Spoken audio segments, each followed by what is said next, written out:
Hey everybody, and welcome to my N5 series on the SP404 Mark II, where I cover a topic in about 5 minutes. The Heavy Hearts Show writes in asking if you should BPM sync your samples after you've chopped them. My short answer is going to be probably no, or it depends.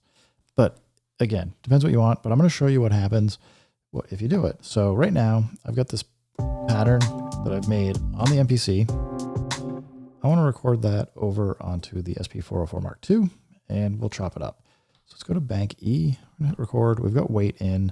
I'm just going to play it, and when it goes through and finishes the second bar, and just kind of goes into the next part where the kick plays on the 1-1, I'm just going to hit record and stop it. So auto is going to, or the weight mode's going to auto start, and there we go.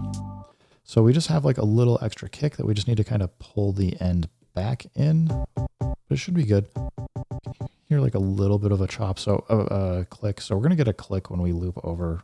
I'm not gonna worry about fixing it right now because I don't think it's necessary for what I just want to show you how this works.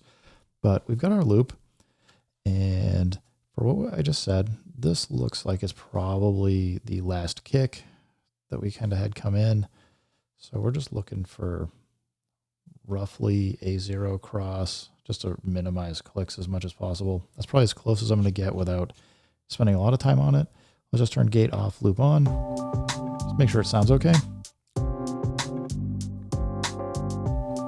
Yeah, tiny click, but it's all right. So now I want to go menu. I'm going to truncate it just because I don't want the chop to have all the extra audio in the sample. So we've now got, I'm going to scare quote, a perfect loop, even though it's not exactly perfect. We got like the clip and stuff, but I'm going to hit shift and start and end. And now I've got our loop in here. We're going to go auto mark, time division 16. We're just going to get 16/8 notes. So let's hit enter. We're going to say, okay, I'm going to do that.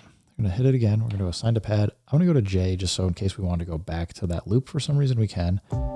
And just assign it in order. Everything. We're going to chop it.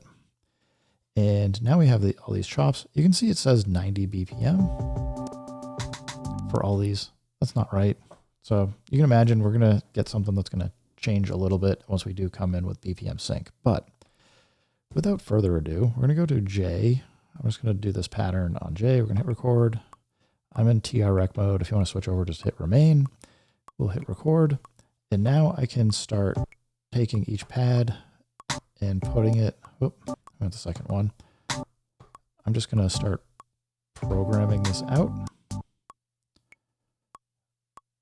And almost halfway there. Oops, that doesn't go there. Now I just rotate the value knob to go to the second bar. And we'll just start, like I said, we're just doing 8th notes. Nothing too exciting. This should sound fine. So it's looping. It sounds correct to me. And now we can do some fun stuff. So if we want to adjust BPM, we can. And you can hear, if you go below, you kind of get like that clip at the end. You'd probably want to go into the envelope to go adjust that and get rid of it. But the question was, should we BPM sync? Well, we're not changing the pitch. We're just changing the timing of when we're playing these notes right now. So they're kind of like going on top of each other and doing some other stuff. Well, if we exit out, what happens? Well, if we go to each one,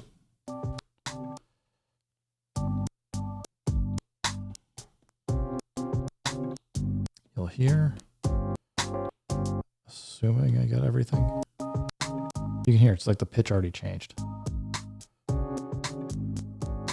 So it'll keep it with BPM sync on the notes. It's going to basically do time stretching so that it will, for how we chopped it, it will keep everything so that there's no gaps, which maybe is what you want, or maybe you just want it to be an effect. But if we come back to the pattern and play, whoops, go on filter, we want, let's go hit record. We'll just get into record mode, and then we can start adjusting the BPM.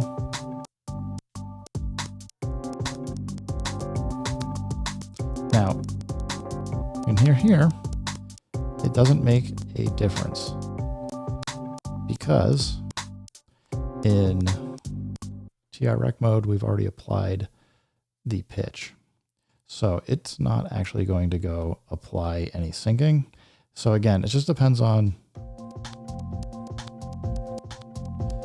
like, do you want when you're playing it, do you want it to make that adjustment for you?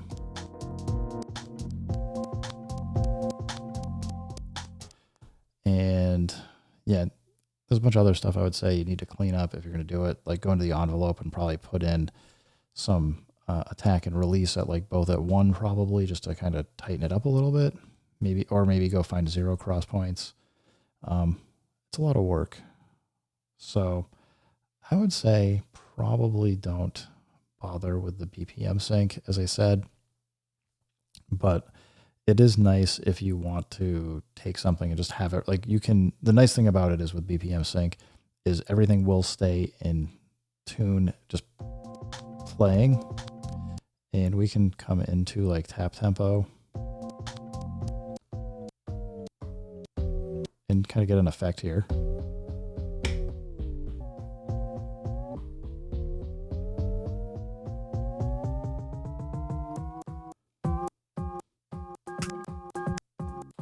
And it's tied to the BPM. So if that's useful for you, do it. If not, it's probably not what you're looking for. And you might want to just go into pitch and speed and just adjust the pitch and speed for everything in the bank that you're working on. Anyway, guys, I'm going to end the video here. Just say thanks for stopping by. Keep making music. Keep having fun. Remember, if it sounds good, it is good. And peace.